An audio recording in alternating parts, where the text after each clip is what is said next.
আমি নারী হয়ে জন্মেছি, আমি গর্বিত, কারণ আমি কাজ করতে পারি, আমি সুস্থ। এটা আল্লাহর বড় নিয়ামত, সুস্থতা।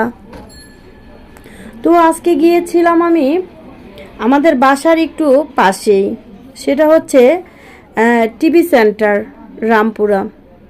তো এখান দিয়ে ভিতরের দিকে গেলাম, অনেক ভালো লাগলো জায়গাটা দেখে, ঘুরে ফিরে খুবই ভালো লাগলো।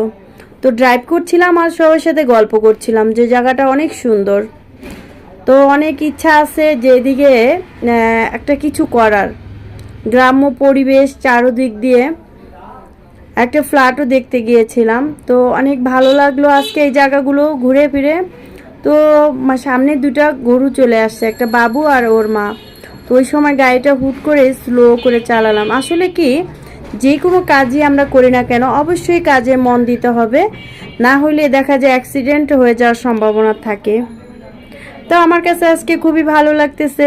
তো আমার ভিডিওটা কেমন হয়েছে অবশ্যই কমেন্ট করে জানাবেন।